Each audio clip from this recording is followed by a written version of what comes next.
Gonzaga. We are now in the meet.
Brother, President Lab!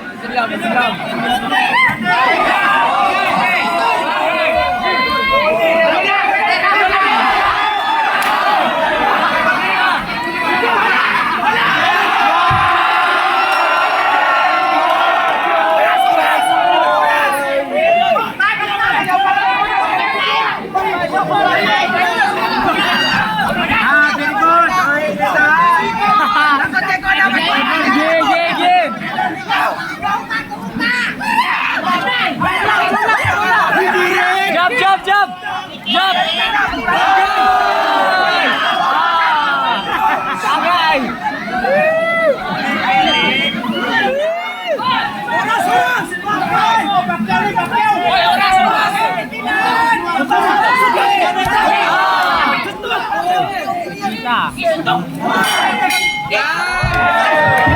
And on round 2. Boxing fans.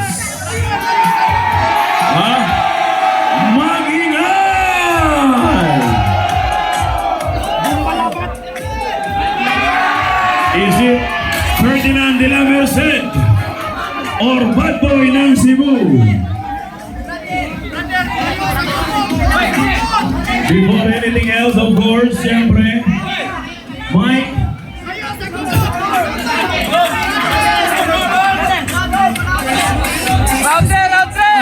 No.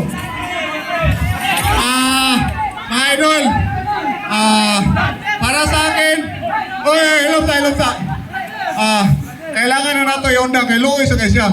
Gibuhat na rin mo para sa mga tao, di ba? Nalingaw na mo, di ba? Bro, sorry kay bro, ako.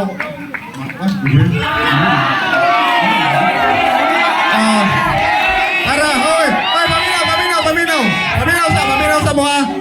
Para sa kuha, wala sa gibuhat nga sakit para sa tuwa. Ato lang dyan gibas para maka-engagement ka sa Facebook, di ba? Karon, dako na kayo na engagement sa tuwa. Saludo ko ni Ferdinand kay gibuhat niya, ni sukol siya, bisag kay Maluta, dihado siya, di ba? Ako, Sukol na mapil ako nga sakit sa tinuod. So,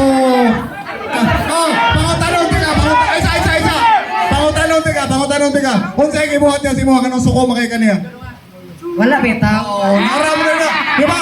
Sa inyo kung sa'yo gibuhat sa inyo kanong suko kayo mo niya. Wala, di ba? So, para sa kuha, di na to kailangan pag malipong siya, maglabad siya yung ulo, kay gipalo ko, labad kaya yung ulo sa vaccine.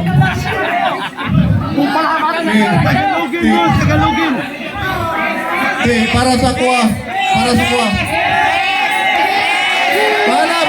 Paminaw. Bahala kayo ko sa inyo ko, nahadlo ko, natalang ko niya. Continue na ako niya kung ano siya. Yung pamilya, naghuwat sila, di ba? So, sa mga nagtanaw,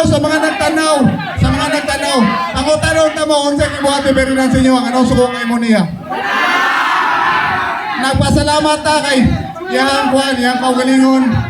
Nisugod siya para lang makatabang ta sa nabahaan. So mas maayo pa, mutabang ta na i-Gcash niya.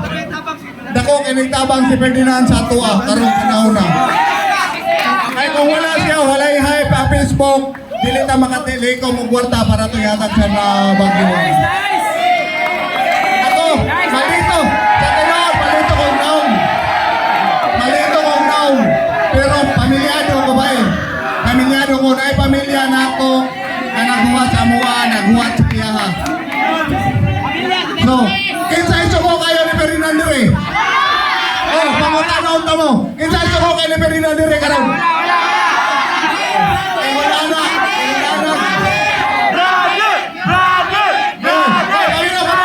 Paminaw. Kita ang taga Cebu. Kung anak ta kahumo ko kasi dili tayo na nakasapahis.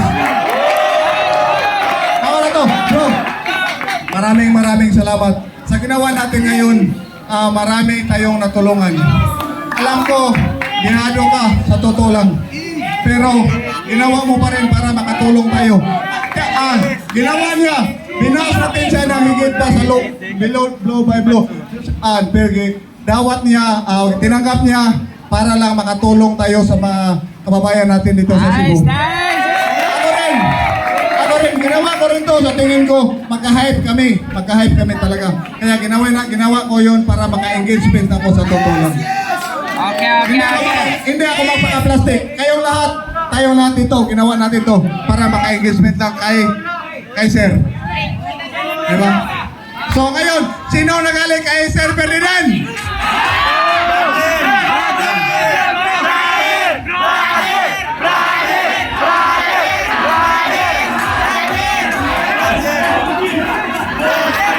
Alright, let's give a round of applause for these two warriors in the ring. We got Bad Boy ng Cebu, Palakpakan. And of course, Ferdinand de la Merced, the Philippine Looper. Ato silang pagpakan, guys. Okay?